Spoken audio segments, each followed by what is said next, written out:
Greetings and salutations, everyone. I'm Ekmac. This is Let's Play Oxygen Not Included. In the last episode, we got our hands on some muckroot. We've started working on making our hatch ranch.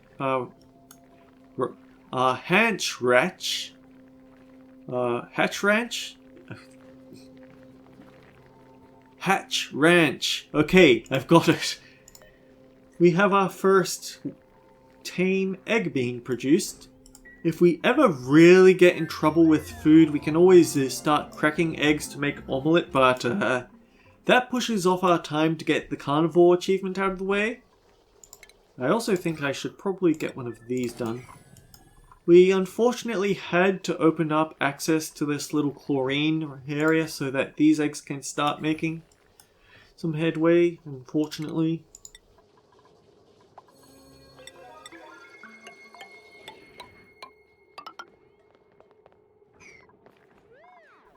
But it's not the worst that could have happened, I guess.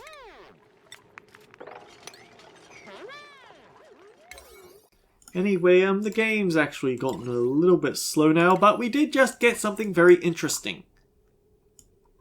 So, this is going to be the hospital. The floor above is going to be our radiation research center. Here's the thing. Radbolts. They are exceptionally dangerous. If they hit duplicates, then they're wasted. If they hit critters, they are wasted. The majority of buildings that they can hit will waste it. You need to be absolutely careful with how you make these things. So this is going to be the start of our radiation station, but we're not finished yet. Ashkin has to finish making this, has to finish the research before I feel safe on actually starting going into this research. And actually, I feel like I might end up wanting to set up a I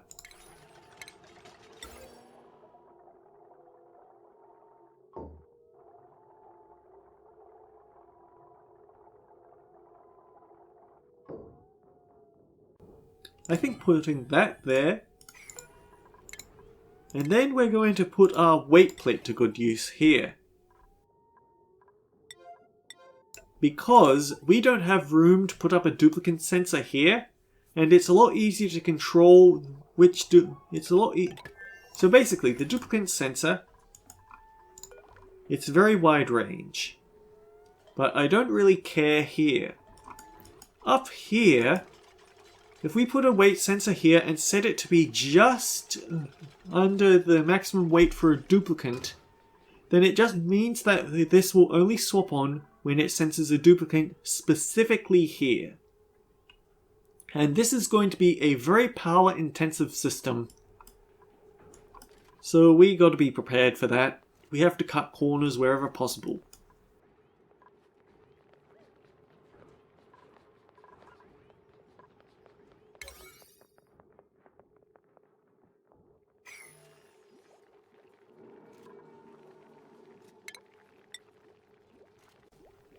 Oh dear, did I even have lunch?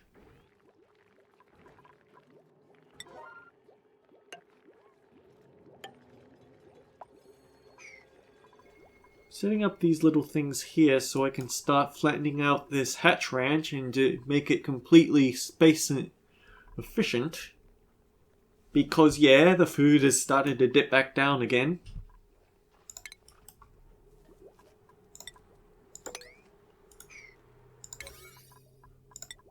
I think I need to prioritize building these.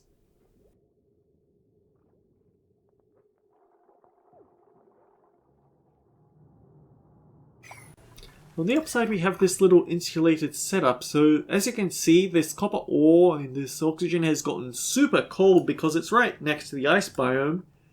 But these insulated tiles are still toasty hot. So these grub fruit plants should stick around and keep producing nice amounts of oxygen for us. I mean nice amounts of food. We need the food more than we need the oxygen. Eventually we're going to have to dig up this uranium ore because that's how we're going to make this radbolt generator work. We can't get radbolts out of nothing, unfortunately. It either has to be natural radiation which we can't get our hands on because we can't replant these Wheezeworts. And if we had a radbolt generator on its own, that would have the problem of sometimes killing shine bugs. Honestly, shine bugs became absolutely useless for the early game radiation generation. Apparently you can get pretty stupidly good with them later on, but we aren't later on yet.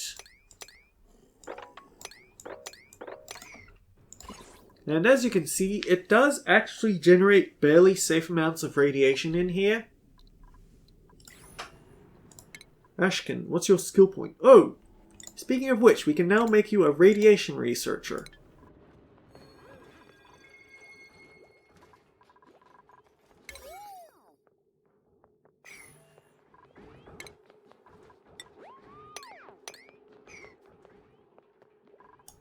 And yeah, as dangerous as it feels, I think this is the point where you want to step up to 2 times speed.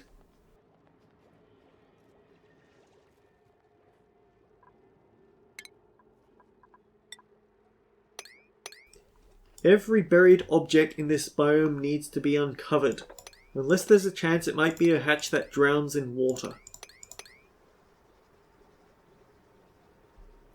You also want to be a bit careful about digging too close to a lake because they have a tendency to rupture through weak materials, and just about everything around here is called a weak material.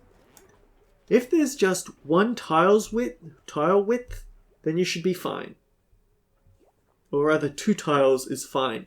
It's when you get down to 1 tile, that's when it's going to start breaking through. Unless it's a manufactured tile, like these here, then a single tile should hold it. However, I've known these ones. After a cool slush geyser or a cool salt geyser has been running long enough, they actually start to rupture through even manufactured tiles because they just build up so much pressure. So I think it's specifically when they start at the top of an ice biome and have a lot of room underneath to have melted, polluted water and polluted ice and all stuff.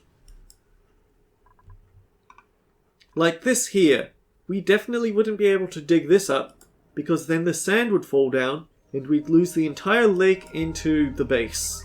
It would drown the plants, it would ruin our electronics, all the bad stuff. This here wouldn't be safe either, because this sand would drop down, and then it would start putting pressure on this fertilizer and this sand, rupture them, and then flood the base. Unless we were very fast about putting a sandstone tile here, but I don't feel that's safe.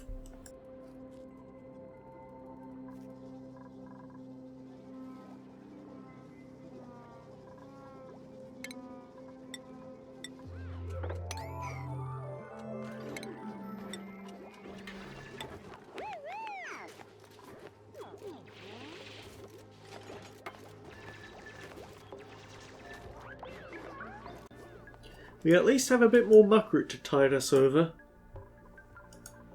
Oh dear. Okay, so what I need to do here... This poor little Paku is trapped. What I need to do is dig this up and do this up, and then he'll be able to slowly flop his way over to here and start swimming around in this pond here. I guess I should also point out that polluted water will also off-gas like slime does. And it doesn't really have a pressure cap, so as you can see here, it's building up a lot of super frigid polluted oxygen.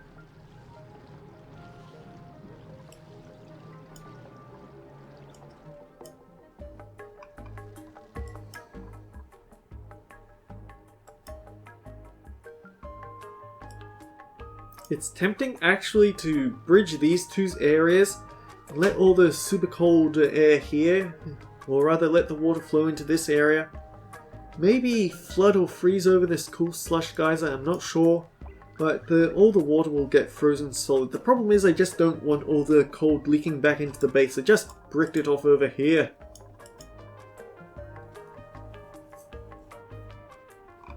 And even then, it is eventually going to cool off because we have this one tile here connecting this mafic rock and this sand. It'll eventually let all the cold air from this area seep in. But it's a lot less urgent than this one was.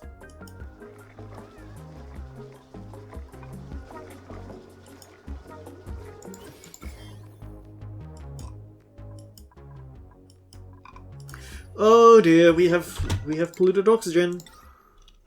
Slime lung isn't awful to deal with. There's definitely worse diseases in this game, but I still don't like it because it used to be lethal. Unless you cured it. Now it just slows the duplicant down a lot.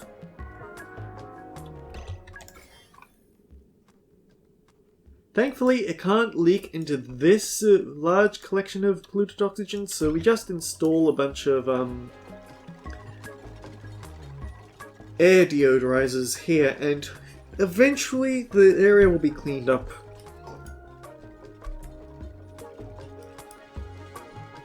Actually, we are kind of running low on our water supply here, so we might need to dig into one of these. We might need to set up a pitcher pump on one of the others.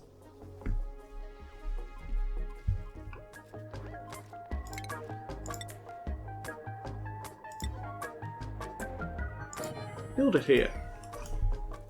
It won't be built for some time, but it should be built eventually. Oh, Gene, we actually maxed out your cooking, so we don't care about anything else you get. By default, there's never any problem for going into carrying, rocket piloting, all the way to exosuit training. But we could also give you improved tinkering for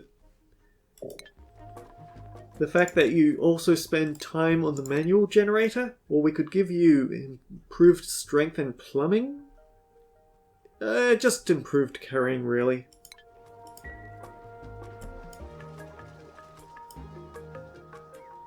Actually, we could also give him improved research so he builds his cooking skill faster, so he cooks food faster, so that he drains less power. Oh, speaking of research, we just got more materials science research, which is nice. We unfortunately won't have the virtual planetarium stuff for a while, so we might as well invest into animal control. Which unfortunately needs to get agriculture first, but what you gonna do? If you do click somewhere long term, then they'll automatically research the prerequisite texts, but it's not necessarily in the order that you want them to, so it's better to be precise when you can. It's why I made sure to research up to smart storage before I went into solid transport, because I wanted brute force refinement sooner.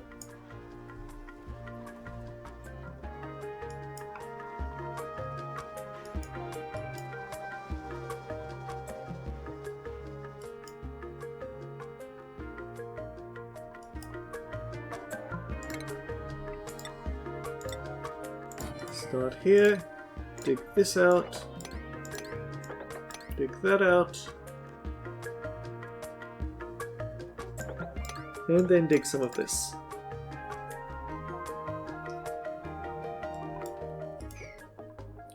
But the thing is that what we're doing here, install this radbolt reflector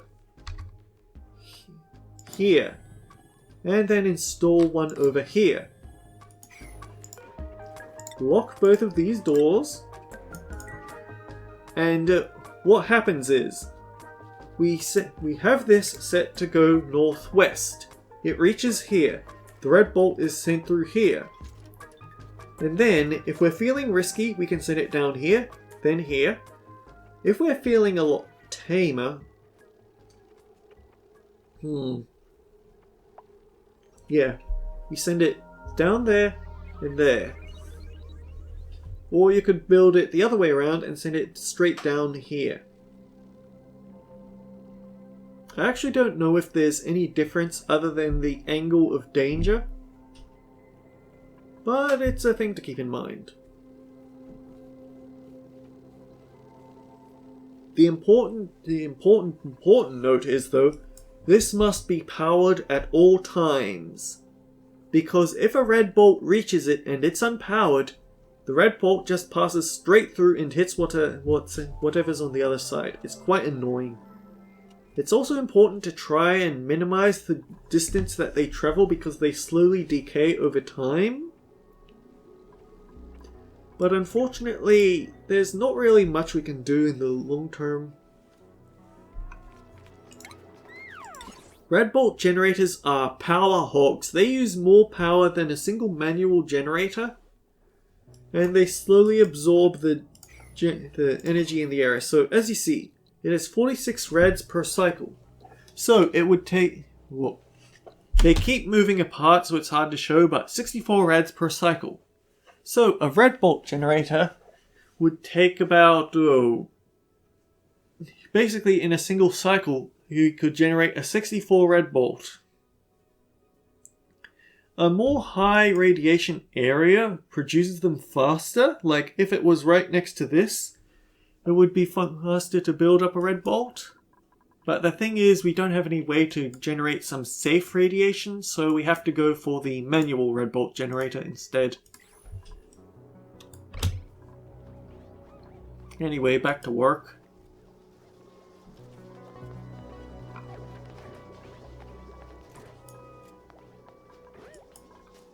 It always ruins me a little on the inside whenever I dig up one of these buried objects and it's just a seed. I'm never going to need all these seeds.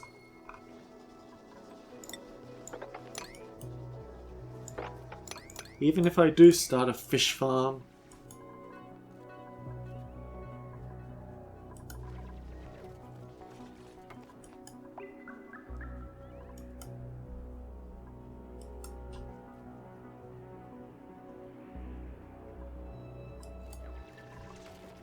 At least we have a little more muck root buying us more time. Although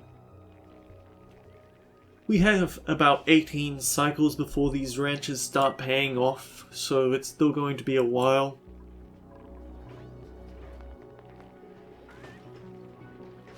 I should tear up this balm lily, but maybe it's actually going to be able to produce a few more fruits before we're finished totally destroying its environment.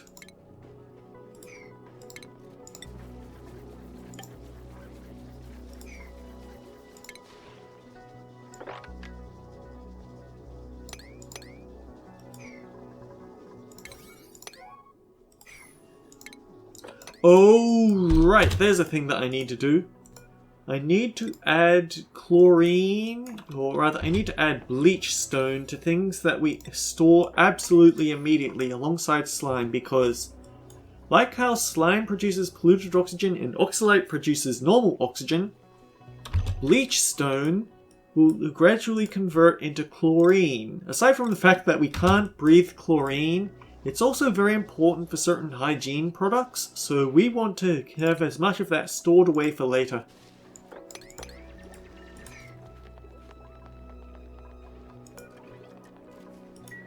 Nisbet, please don't tell me it's your break. No, thankfully. It's kind of bizarre to me that we've explored so much and we still haven't actually seen the teleporter.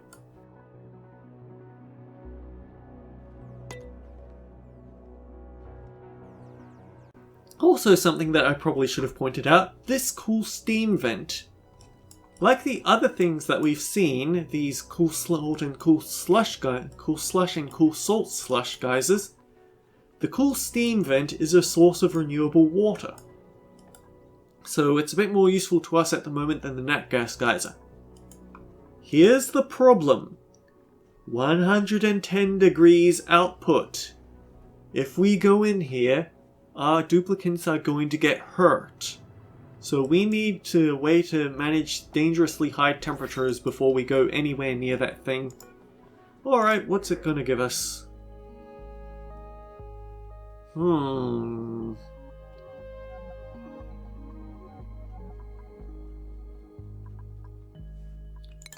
Alright, save's coming time, sorry.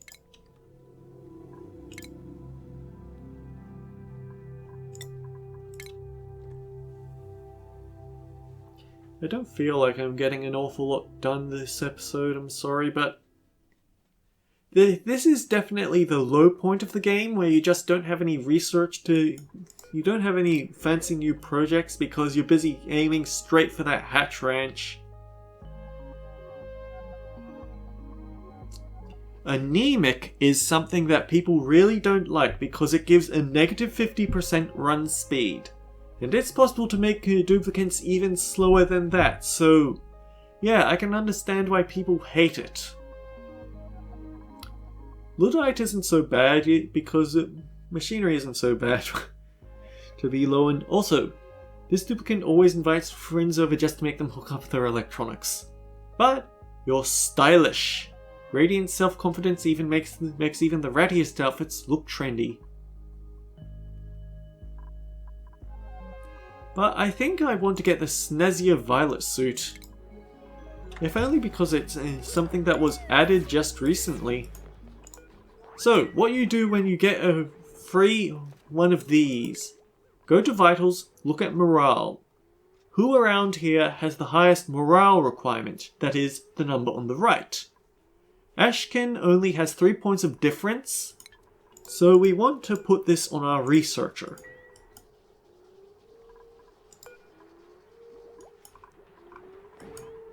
And now watch this. Suddenly, he's a moving bright green block. The decor of the place where people work affects how will eventually give them a higher morale. So, as you can see, he had an ugly decor last cycle, so he gets -1. His current decor, it's still pretty bad, but eventually we're going to have... I'm going to put up huge storage centers over here, so we can have them sweep everything up. And once that happens, he's going to have a much prettier workplace to work in.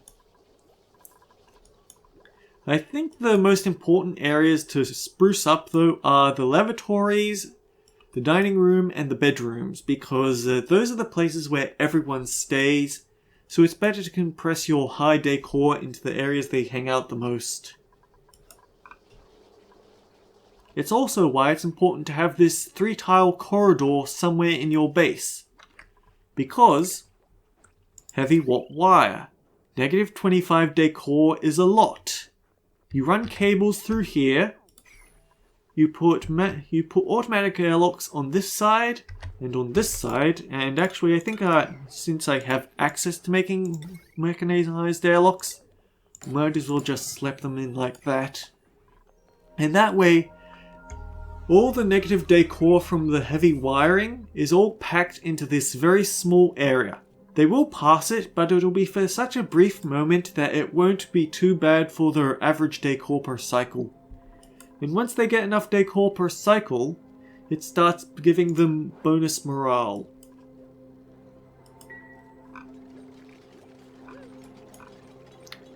Did you just throw a bunch of glitter bombs over clothes or what? I don't know what happened there.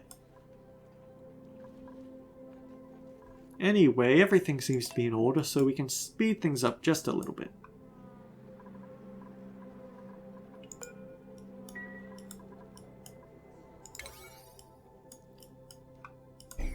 Oh, right. We actually want to do a bit faster digging here because we want to get to the food.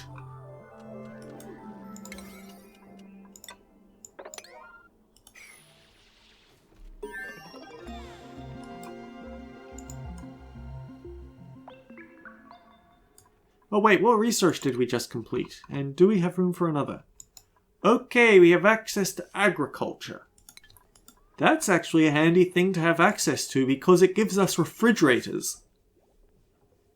Compared with ration boxes, they have less room for food.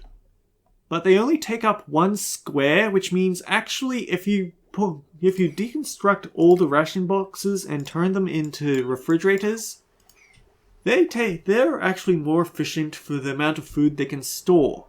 But the real highlight is stored temperature.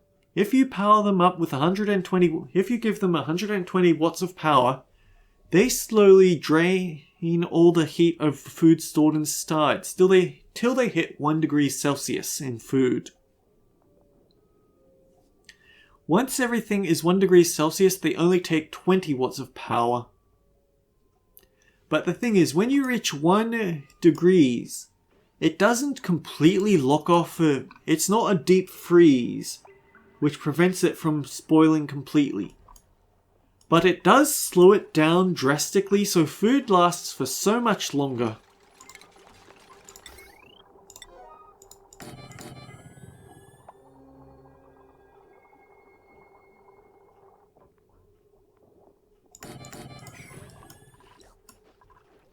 Anyhow, with that out of the way, I think I need to start looking at some game designs now, unfortunately. I think what I want, though, is to have...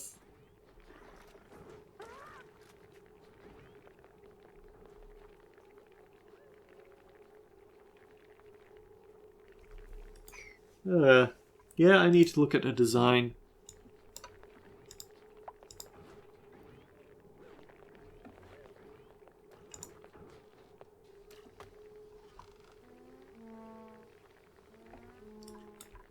Okay, we want to have an auto sweeper installed here, here, here, and here. Or rather the same from top to bottom.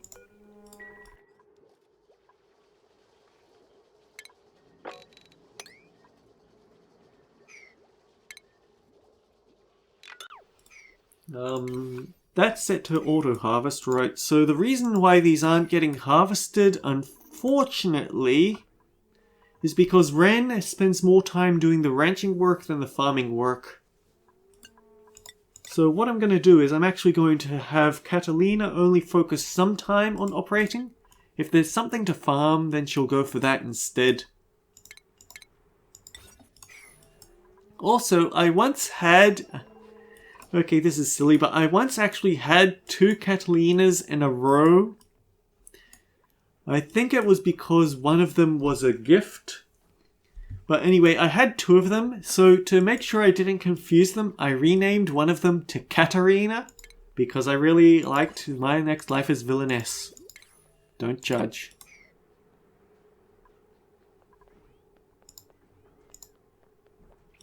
Oh man, time's almost out again.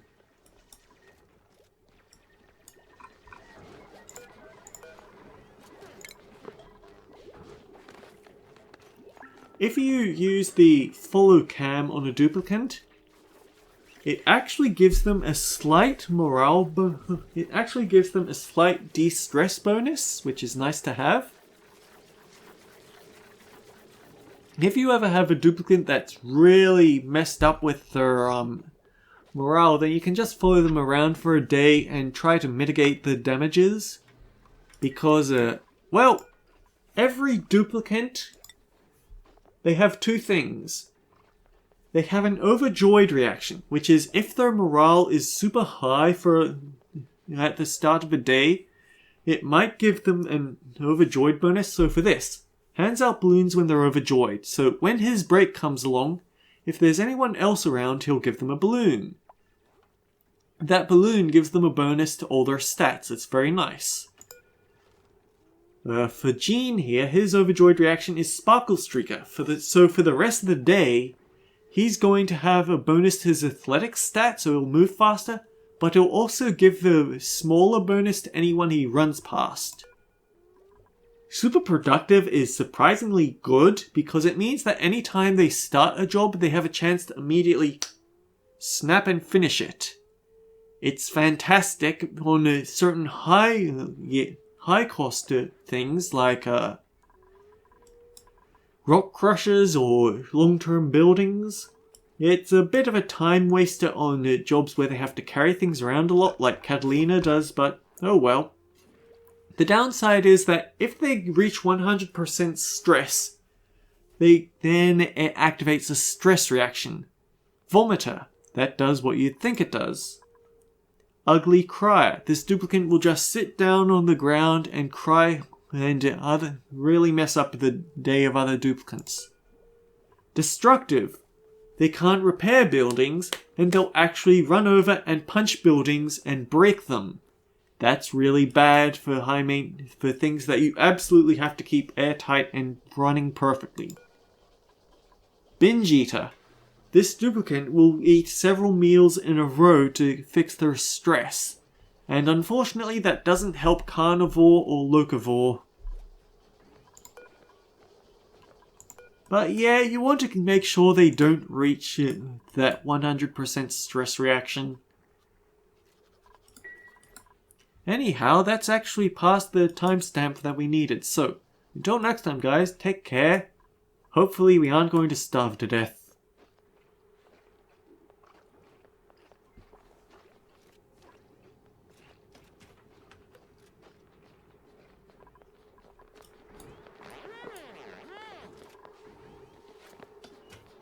Oh dear, Hassan eats more than their fair share.